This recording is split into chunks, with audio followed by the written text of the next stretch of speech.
Good morning everyone and welcome back to my class of mathematics, my maths, my methods। आज हम करने वाले हैं नया टॉपिक। क्लास 12th में हमारा टॉपिक है प्रोबेबिलिटी, गेम ऑफ चांसेस, जिसको हम सिंपल से लैंग्वेज में कहें तो गेम ऑफ चांसेस। किस चीज के कितने चांसेस हैं। प्रोबेबिलिटी ऑलरेडी आप लोग 10th क्लास में, 9th क्लास में, 11th क्लास में पढ़ चुके हैं। अब हम उसी को आगे कंटिन्यू कर रहे हैं। प्रोबेबिलिटी में हमारे पास 12th क्लास में जो टॉपिक आता है सबसे पहले वो आता है कंडीशनल प्रोबेबिलिटी का। कंडीशनल प्रोबेबिलिटी क्या है? जब किसी एक इवेंट का होना किसी दूसरी इवेंट के ऊपर डिपेंड करता है, then we use the term conditional probability. Just like an example, मान लो हमारे पास एक डाइस गिवन है, we have thrown a dice, the event is given that it shows an even number. What is the probability that it is a prime number? अब prime number होना और even number होना एक दूसरे के ऊपर dependent है। इसने पूछा है जो इवन नंबर होंगे उनमें से प्राइम नंबर होने की प्रोबेबिलिटी। एक बार मैं फिर से रिपीट करता हूं, एक डाइस को थ्रो किया जाता है, उसमें ये गिवन है कि इवन नंबर आया है, तो प्राइम नंबर होने की क्या प्रोबेबिलिटी होगी? मतलब इवन में से भी प्राइम नंबर, डाइस में इवन कितने होते हैं उसमें से भी प्राइम की प्रोबेबिलिटी। अब इवन कितने होते हैं इस पे डिपेंड करेगा प्राइम नंबर होने की प्रोबेबिलिटी। ठीक है, तो this is known as conditional probability. Probability निकालने के लिए कंडीशन लगा दी गई है। प्राइम नंबर के लिए कंडीशन लगा दी गई है कि वो एक इवन नंबर होना चाहिए। प्राइम तो है ही, साथ में वो इवन नंबर होना चाहिए, ये कंडीशनल लगा दी गई है। This is conditional probability. Conditional probability के लिए हम जनरली क्या यूज करते हैं? Term let us suppose A is an event, B is the second event, then probability of A upon B, it is equals to probability of intersection and divided by probability of event B. This is the probability, conditional probability। Meaning क्या है इसका? Probability event A find करने की, जबकि event be given है। जो हमने अभी अभी एग्जांपल बताया था कि प्राइम नंबर होने की प्रोबेबिलिटी फाइंड करने की, एक इवन नंबर गिवन था, डाइस थ्रो की, जिसमें ये गिवन है कि वो इवन नंबर शो करता है, तो प्राइम नंबर होने की प्रोबेबिलिटी क्या होगी? इवन नंबर इसमें दे रखा है, प्राइम होने की प्रोबेबिलिटी फाइंड करनी है, तो जो गिवन है वो चीज हम डिनोमिनेटर में लेते हैं, जो फाइंड करना है उसको हम न्यूमरेटर में लेते हैं। Probability of A upon B it is equal to the probability of intersection common outcome divided by given outcome की प्रोबेबिलिटी। तो जब हमने एग्जांपल किया अभी अभी प्राइम नंबर होने की प्रोबेबिलिटी जबकि इवन नंबर गिवन है, तो पहले हम लिखते हैं टाइप्स में हमारे पास टोटल आउटकम्स क्या होंगे? 1 2 3 4 5 and 6। these are the total outcomes। we have this in the sample space। let A is one event, B is second event। A event क्या है जो हमने फाइंड करना है? Means prime number. तो A में कौन से नंबर होंगे? Prime number, means 2 3 and 5। and B is the given event which is even number। even number है हमारे पास 2 4 and 6। now we can find the intersection of these two sets। what is the intersection? intersection is only 2। now we can find the probability of everything। probability of A divided by B will be probability of intersection। intersection का outcome है one outcome only। probability divided by total outcome 6 upon probability of B। B में outcomes हमारे पास 3 upon total outcome 6। so it is equals to 1 upon 3। ये हो जाएगा। आप यहां से डायरेक्ट भी एनालाइज कर सकते हैं। ये तो था यूजिंग फॉर्मूला, फॉर्मूले की हेल्प से। अगर डायरेक्ट एनालाइज करें तो क्या पूछा गया है? ए होने की यानी कि प्राइम नंबर होने की प्रोबेबिलिटी किस में से? बी यानी कि इवन में से। इवन नंबर में से प्राइम नंबर, इवन नंबर ये है, इनमें से प्राइम नंबर, इनमें से प्राइम नंबर क्या है? सिर्फ एक ही है 2। कितने आउटकम है? 1 डिवाइडेड बाय इसमें टोटल कितने आउटकम है? 3। तो 1/3 इसकी प्रोबेबिलिटी बन जाएगी। ठीक है, आप आउटकम्स लिखने के बाद यहां से डायरेक्ट भी एनालाइज कर सकते हैं, बट बेटर है आप फॉर्मूले का यूज करें, क्योंकि कई बार ये सिचुएशन थोड़ी सी कॉम्प्लिकेटेड हो जाती है, यहां से निकालना थोड़ा मुश्किल होता है, इसलिए हम फॉर्मूले का यूज करते हैं। So we have a formula to find the conditional probability. Conditional probability find करने के लिए ये हमारे पास फॉर्मूला रहेगा। Probability of A upon B equal to probability of intersection divided by probability of B means denominator जो भी होगा। ध्यान रहे इस फॉर्मूले में न्यूमरेटर हमेशा वो होता है जिसकी हमें प्रोबेबिलिटी फाइंड करनी है और डिनोमिनेटर हमेशा वो होगा जो हमें गिवन इवेंट होगी। ये चीज स्पेशली ध्यान रखिए। तो इसमें ये है हमारे पास कंडीशनल प्रोबेबिलिटी। इसमें जो हमारे पास सेट वाले जो फॉर्मूले होते थे, सेट में 11th क्लास में हमने सेट पढ़ा था A union B equals to n of A plus n of B minus intersection, वही फॉर्मूले इसमें भी यूज हो जाएंगे हमारे पास। अगर हम यूनियन फाइंड करना चाहते हैं प्रोबेबिलिटी की, तो probability of A plus probability of B minus probability of intersection, वो सारी चीजें वैसे ही रहेंगी एज इट इज, कुछ भी नया नहीं है, सिर्फ हमें ये फॉर्मूला देखना था। Now we are going to start the exercise 13.1. 13.1 first question. 13.1 exercise. First question is given that E and F are two events such that probability of E is given as 0.6. Probability of E is 0.6 and probability of F is given as 0.3. It is 0.3. And the probability of intersection is also given. E intersection F. This probability is also given. It is equal to 0.2. Then question is find the probability of E upon F. First part is find the probability of E upon F. Just simply apply the formula, and the formula is probability of intersection divided by the probability of denominator, which is F. Here it is F. So just put up the value. Probability of intersection is 0.2 divided by probability of F, which is 0.3. So on cancelling the decimal, we got it is 2.2 upon 3. Then the probability of E F upon E, we have to also calculate. Probability of F upon E. Again, the formula is probability of intersection and divided by probability of denominator, which is E. The probability of E. Probability of intersection is 0.2 and divided by E 0.6. Decimal से decimal cancel out करेंगे 2 upon 6 and on further cancellation it is 1 upon 3. तो ये बन जाएगी इसकी probability 1/3। सिर्फ और सिर्फ मेनली आपको कंसंट्रेट करना है फॉर्मूले के ऊपर, फॉर्मूले से सारी चीजें निकल जाएंगी। सेकंड क्वेश्चन सेम ऐसे ही है, थर्ड में भी इसी तरह से होगा। प्रोबेबिलिटी ऑफ इंटरसेक्शन निकालना है, A गिवन है, B गिवन है, B अपॉन E गिवन है, फॉर्मूले से आप निकाल सकते हैं। क्वेश्चन नंबर 4 में करा रहा हूं sir, fourth question 4 is probability of A union B find out करना है हमने। If it is given that probability of A twice of the probability of A equals probability of B, twice of the probability of A equals to probability of B, which is 5 upon 13, and probability of A upon B is given as A upon B, it is given as 2 upon 5. We have to find the probability of union, probability of A union B find out करना है।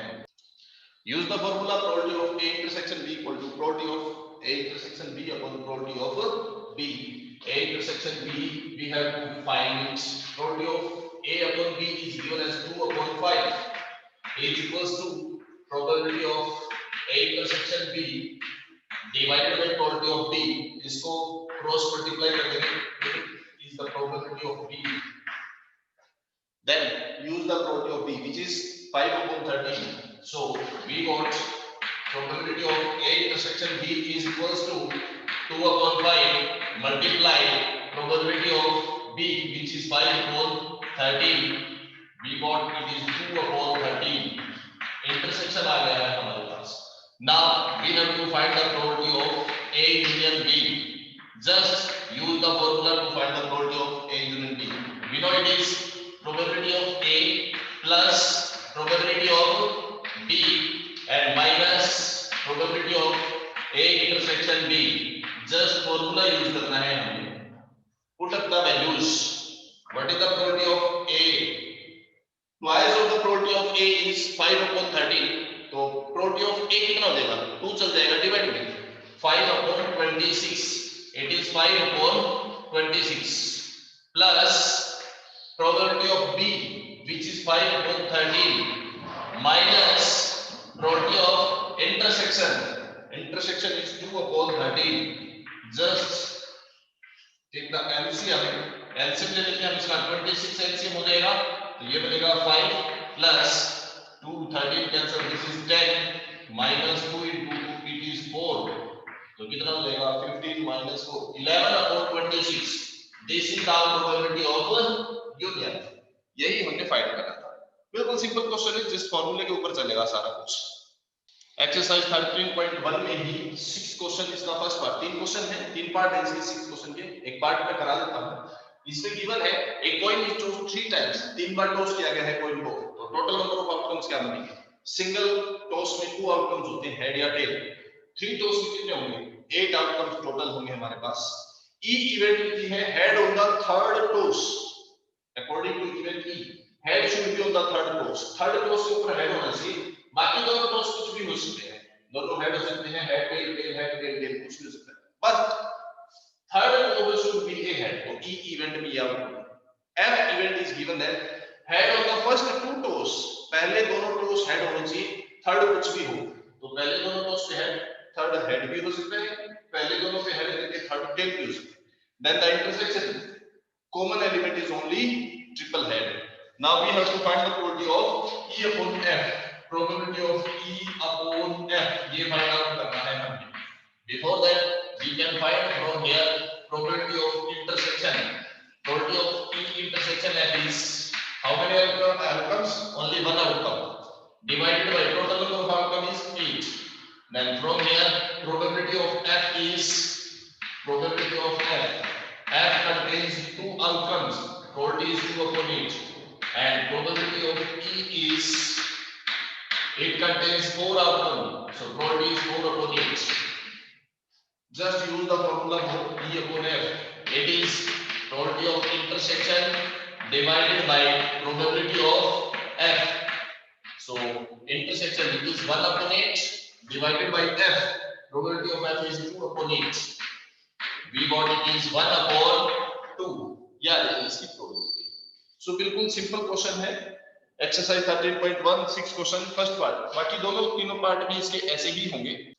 सो question number 9, next question हमारे पास question number 9, mother father and son line up for a family picture. एक family picture के लिए, family photograph के लिए father mother और सन 3 कैंडिडेट एक लाइन में खड़े होते हैं। अब उसके लिए इसने पूछा है प्रोबेबिलिटी क्या होगी। E event लिखा son at one end, event E is given at son at one end, F is given at father in the middle, then find E upon F। सबसे पहले हम सैंपल स्पेस बनाते हैं।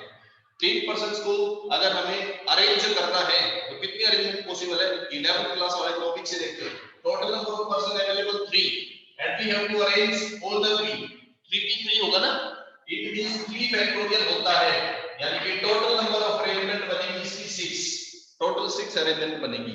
Arrangement की बात हो रही है, 11th क्लास में परम्यूटेशन कॉम्बिनेशन टॉपिक था, वहां से हम अरेंजमेंट निकालते थे।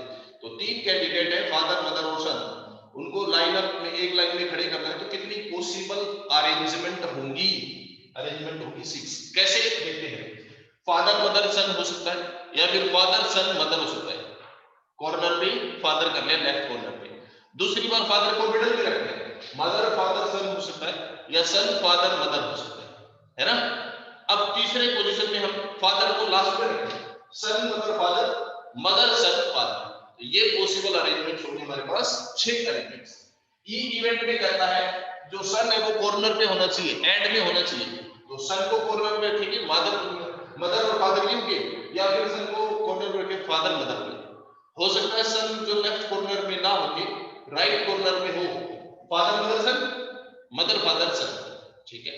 और एफ इवेंट ये कहता है father should be in the middle, father middle में होना चाहिए, बाकी दोनों कैसे भी हो।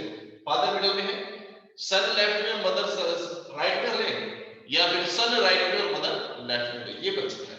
अब हमने निकाली probability of E upon F। Probability of E upon F निकालने के लिए हम पहले फाइंड करते हैं इंटरसेक्शन।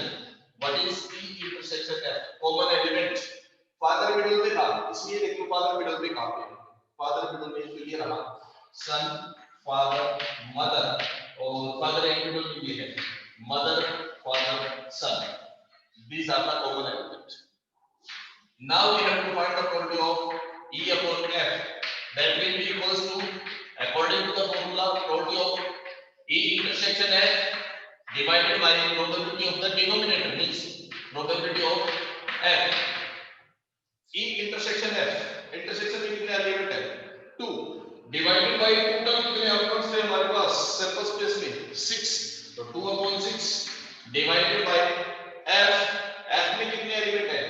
इसमें भी 2 ही हैं, divided by 6, 2/6 divided by 2/6, it is 1.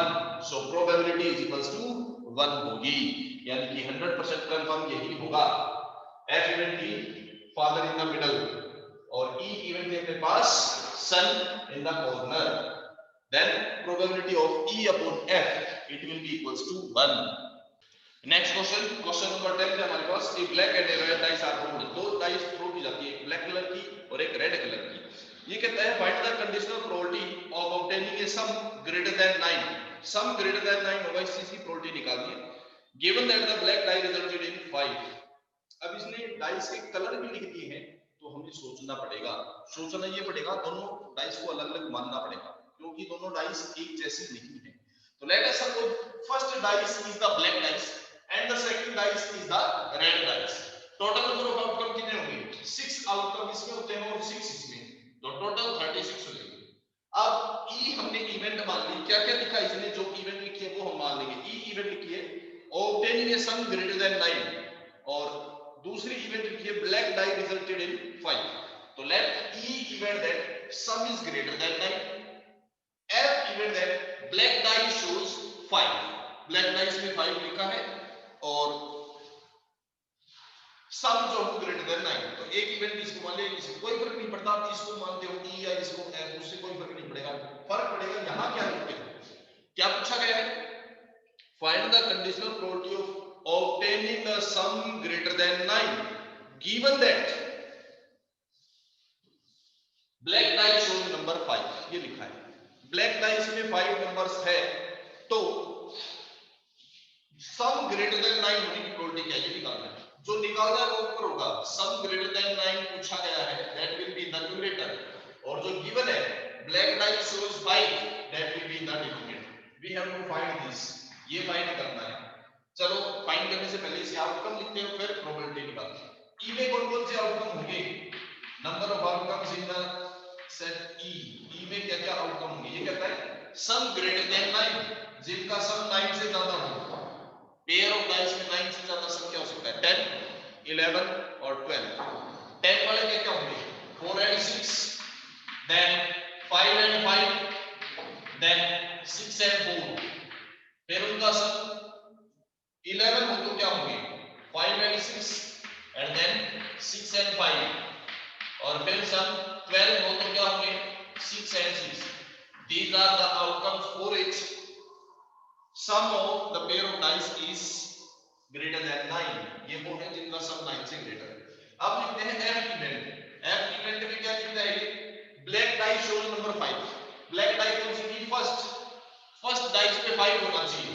Second पे क्या होगा? कुछ भी हो सकता है. फर्स्ट पे 5 होना चाहिए, तो 5 1 हो सकता है, 5 2 हो सकता है.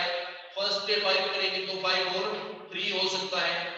फर्स्ट पे 5 करते हैं तो 5 और 4 हो सकता है, देन 5 5 हो सकता है और 5 6 हो सकता है. ये हमारे पास पॉसिबल आउटकम्स बन गए. अब निकाल लेते हैं intersection. What is the intersection of these two event? Intersection is the common element. दोनों में कॉमन कौन से हैं? कंफर्म है इसमें तो वो है जिनमें 5 था, तो इसमें से 5 वाले ये लाइन को 5 आएगा. जिसमें फर्स्ट नंबर पे 5 होगा वो कॉमन आएंगे, है ना. एक तो ये होगा, एक ये होगा 5 6 और कुछ कॉमन जिसमें फर्स्ट नंबर पे 5 हो.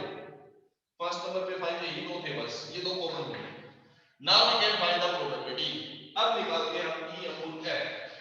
सो probability of E upon F is equals to probability of intersection divided by probability of F. Just put up the value. Intersection में कितने आउटकम हमारे पास? 2 आउटकम्स. टोटल कितने थे? 36. So it is 2 upon 36.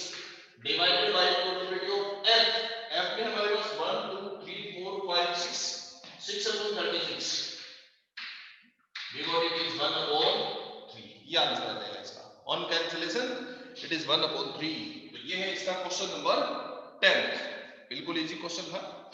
Question 11 भी easy है, direct ई given है, F given है, जी सब कुछ गिवन है, सिर्फ फाइंड करना है। इसका मैं थर्ड पार्ट आपको करा देता हूं। 11th क्वेश्चन थर्ड पार्ट, पहले दोनों तो बिल्कुल ही इजी है, सब कुछ गिवन है। थर्ड पार्ट में थोड़ा सा सोचना है, वो मैं बता देता हूं।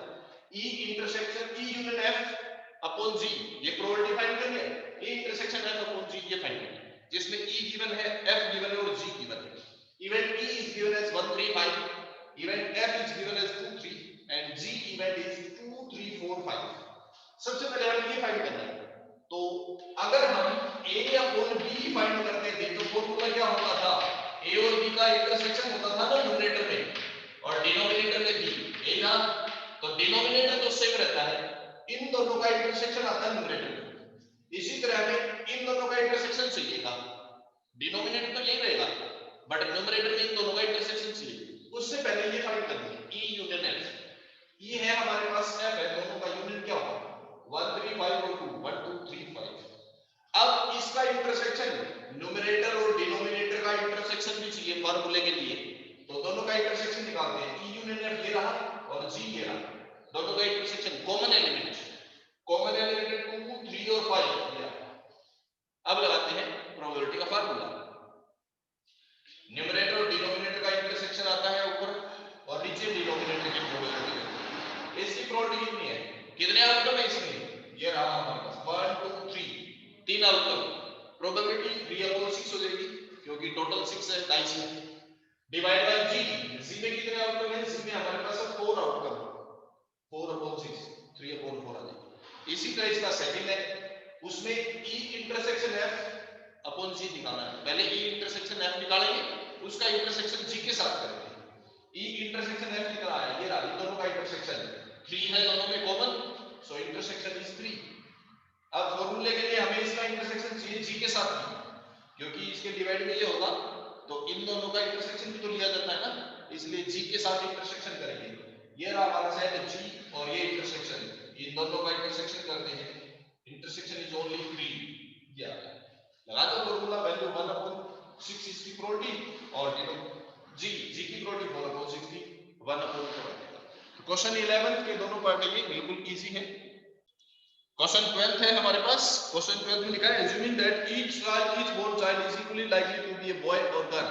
एक घर में अगर कोई एक बेबी बर्थ लेता है, जन्म लेता है, तो वो बॉय भी हो सकता है गर्ल भी, दोनों के लिए इक्वल प्रोबेबिलिटी लिखी है, इक्वली प्रोबेबल है। That if the family has total 2 children, what is the conditional probability that both are girl given that the youngest is girl। और सेकंड पार्ट है एटलीस्ट वन इज गर्ल। दो part है इसके, मैं सिर्फ first part को discuss करता हूं। टोटल सबस्पेस क्या होगा, अगर दो चाइल्ड है तो या तो दोनों बॉय होंगे या first boy second girl, first girl second boy, या फिर दोनों गर्ल। एक इवेंट मान लिया हमने that both baby are girl, जो फाइंड करना है लिखा है what is the probability that both are girl. तो ए इवेंट होगी बोथ गर्ल, बी इवेंट में पहले पार्ट को करो, दो पार्ट है दोनों में बी इवेंट अलग अलग है, एक बार मैं इसको छोड़ रहा हूं, सिर्फ इसको डिस्कस करते हैं। B is event that youngest is girl, ठीक है। तो ए इवेंट में क्या लिखा है, both baby are girl, both girl होंगे तो गर्ल गर्ल। बी इवेंट में क्या लिखा है, youngest is girl, younger means छोटे वाला चाइल्ड जो है वो गर्ल होगा, छोटे वाला मतलब बाद में सेकंड नंबर पे जो होगा वो गर्ल होगा। तो सैंपल स्पेस में से वो आउटकम झाड़ो जिसमें सेकंड नंबर पे गर्ल है, सेकंड नंबर पे गर्ल इसमें है और सेकंड नंबर पे गर्ल इसमें है, ये दो आउटकम देंगे। Now find the probability A upon B. A means both girl होने की प्रोबेबिलिटी। अगर सेकंड नंबर पे गर्ल गिवन है, जो कोई गिवन है वो हमेशा नीचे आता है, सबसे इंपॉर्टेंट चीज याद रखना, जो गिवन है वो हमेशा नीचे, जो फाइंड करना वो ऊपर आएगा। लगा दो प्रोबेबिलिटी का formula, probability of A intersection B divided by probability of B. अभी यहां से इंटरसेक्शन अगर हम फाइंड करेंगे तो क्या बनेगा, intersection is girl girl, this is the intersection.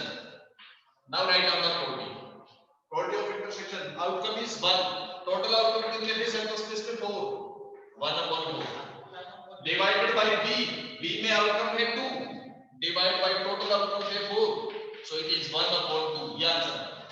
अभी सेकंड पार्ट देखिए इसका, सेकंड पार्ट में बी इवेंट ये लेके चले तो वही है, बी इवेंट चेंज है। सेकंड पार्ट में ए इवेंट तो वही रहेगी, बोथ आर डन, और बी इवेंट क्या हो जाएगी सेकंड पार्ट में, at least one is done. At least one is done मतलब बॉय गर्ल हो सकता है, गर्ल बॉय हो सकता है, या फिर दोनों गर्ल हो सकते हैं। Now find the intersection. Intersection में क्या होगा, गर्ल गर्ल होगा, A intersection B is girl girl. Now we can find the probability of A upon B. Numerator में प्रोबेबिलिटी होगी इंटरसेक्शन की, इंटरसेक्शन में ए की आउटकम है 1 अपॉन 4। डिनोमिनेटर में प्रोबेबिलिटी होगी इवेंट बी, बी में आउटकम है 3, तो 3 अपॉन 4, 4 से 4 कैंसिल, 1 अपॉन 3 आ जाएगी probability. So this is the question number 12। Question number 13, next question. Question हमने सारी चीजें लिख ली। Easy multiple, easy true false type question कितने हैं, डिफिकल्ट ट्रू फॉल्स कितने हैं, इजी मल्टीपल चॉइस क्वेश्चन कितने हैं, और डिफिकल्ट मल्टीपल चॉइस क्वेश्चन कितने हैं। क्वेश्चन में लिखा है an instructor has a question bank consisting of 300 easy true false question, 200 difficult true false question, 500 multiple choice question easy multiple and 400 difficult multiple choice question. If question is selected at random from the question bank, सबसे important part अब आता है, what is the probability that it will be easy question? easy question होने की probability पूछी गई है, given that it is multiple choice question. इसमें सब कुछ लिखा है, हमें किसको इवेंट A मानना है, किसको B. Let A event that question दो टाइप के लिखे हैं, इजी क्वेश्चन होने की प्रोबेबिलिटी पूछी गई है और मल्टीपल चॉइस गिवन है। तो A even that question is easy and B even that question is multiple choice. Now write down even A even B. A में कितने आउटकम होंगे, A means easy question, total में easy देखो कितने question है, these are easy question 300, these are easy question 500, 300 plus 500, we have total easy question as 800. Then number of element in B, B में कितने element है, B is multiple choice question, multiple choice कितने हैं, 500 ये और 400 ये, 5 plus 4 900, 500 plus 400. Then we have to find the intersection. Intersection means easy और multiple choice का कॉमन, यानी कि easy multiple choice, easy multiple choice question है 500। This is the intersection. इसमें यही चीजें देखनी थोड़ी सी इंपॉर्टेंट हैं। अब फाइंड करना हमने प्रोबेबिलिटी किस चीज की, ए अपॉन बी। किस चीज को फाइंड करना, एक बार फिर से पढ़ते हैं। Find the what is the probability that it is an easy question. Easy question होने की प्रोबेबिलिटी पूछी गई है, given that it is multiple choice, multiple choice given है, जो given है वो डिनोमिनेटर होता है, multiple choice given है, यानी कि b given है, तो b डिनोमिनेटर होगा, a न्यूमरेटर होगा। Formula probability of intersection numerator में होगा, इंटरसेक्शन में 500 डिवाइडेड बाय टोटल आउटकम्स कितने थे हमारे पास, 2 3 5 4, it is 1400 divide by probability of b is 900 upon 1400, so we got it is 5 upon 9, ये बन जाएगी इसकी प्रोबेबिलिटी। तो ये है हमारे पास question number 13। Next question is question number 15। Question है हमारे पास, consider the experiment of throwing a dice if the multiple of 3 comes up. एक डाइस को थ्रो किया जाता है, अगर मल्टीपल ऑफ 3 आता है, we throw the dice again, तो डाइस को दोबारा थ्रो किया जाता है। if other number comes, अगर कोई और नंबर आया तो एक कॉइन को टॉस किया जाता है। find the conditional probability that the event, the sum of the event that the coin shows a tail, given that at least one side die shows number 3, ये है। तो सैंपल स्पेस क्या होगा, sample space होगा, सबसे पहले एक dice को थ्रो किया गया, उसमें या तो नंबर 3 का मल्टीपल आएगा या तो नॉट मल्टीपल। अगर 3 का मल्टीपल आता है तो ये कहता है डाइस को ही दोबारा थ्रो किया गया, मींस 3 के नंबर के साथ, 3 के मल्टीपल के साथ डाइस का नंबर आएगा। तो 3 1 हो सकता है, 3 2 हो सकता है, 3 3 3 4 3 5 3 6 हो सकता है, या फिर 3 का मल्टीपल अगर 6 हुआ तो भी डाइस का नंबर आएगा, तो 6 1 6 2 6 3 6 4 6 5 6 6 तक हो सकता है। बट अगर 3 का मल्टीपल नहीं आया तो कहता है कॉइन को टॉस किया जाता है। यानी कि अगर डाइस में मान लो 1 आया तो कॉइन को टॉस करेंगे, कॉइन को टॉस करेंगे तो उसमें हेड आ सकता है या टेल, 1 हेड या 1 टेल हो सकता है। 2 आया तो भी कॉइन को टॉस करेंगे, 2 हेड या 2 टेल। 3 आया तो डाइस वाला था वो हम कर चुके। 4 आया तो कॉइन को करेंगे 4 हेड या 4 टेल। 5 के साथ हेड या टेल हो सकता है। 6 का आउटकम यहां आ चुका। So this is the complete sample space. अब ए इवेंट लिखिए इसने that coin shows a tail और बी इवेंट लिखिए at least 1 die shows number 3। Outcome लिखते हैं। ए में कौन-कौन से आएंगे जिसमें टेल हो, टेल वाला आउटकम, तो 1 tail, 2 tail, 4 tail and 5 tail या। और बी इवेंट क्या है, एटलीस्ट 1 डाई शोज नंबर 3 जिसमें कम से कम एक डाइस में 3 जरूर होना चाहिए, एक पे हो या 2 पे हो, नंबर 3 होना चाहिए बस। तो 3 1 3 2 3 3 3 4 3 5 3 6 और 6 3, इनमें से वो सारे थे, 3 वाले ये सारे थे और एक था। अभी इंटरसेक्शन देखते हैं, दोनों में कुछ भी कॉमन नहीं है, इसमें टेल वाले हैं सारे, इसमें टेल कहीं पे नहीं है, तो इंटरसेक्शन इज 5, नल, कोई एलिमेंट नहीं है। So what is the probability of A upon B? Formula is intersection upon probability of B. Intersection null था तो प्रोबेबिलिटी 0 डिवाइड बाय बी की प्रोबेबिलिटी चाहे कितनी भी हो, 0 के डिवाइड में कुछ भी आएगा 0 ही मिलेगा। This is the question number 15। Question 16 देखें, बिल्कुल इजी क्वेश्चन है। Probability of A upon B कितनी होगी अगर प्रोबेबिलिटी ऑफ बी 0 हो तो? What is the probability of A upon B? If probability B is 0, A upon B का formula apply किया, probability of intersection upon probability of B, और B की probability 0 given है, इंटरसेक्शन चाहे कुछ भी हो, डिवाइड में 0 आ गया, नॉट डिफाइंड हो जाएगा, अपॉन में 0 है ना, इनफाइनाइट। क्वेश्चन 17 भी बिल्कुल इजी है। Probability of A upon B equal to probability of B upon A given है। What about A and B? A और बी कैसे होंगे? Probability of A upon B के लिए फार्मूला इंटरसेक्शन की प्रोबेबिलिटी अपॉन बी की probability, A upon B upon A intersection की probability upon A की प्रोबेबिलिटी, इंटरसेक्शन से इंटरसेक्शन की probability cancel out, we got probability of A equal to probability of B. तो ये था हमारा क्वेश्चन नंबर 17। इसी के साथ हमारी ये फर्स्ट एक्सरसाइज कंप्लीट होती है। आज के लिए हम इतना ही करते हैं, नेक्स्ट क्लास में इसे आगे कंटिन्यू करेंगे। तब तक के लिए thank you very much and have a nice day. और हाँ, चैनल को देखते रहिए, मैक्सिमम इसको शेयर कीजिए, सब्सक्राइब कीजिए। Thank you very much, have a nice day, bye bye.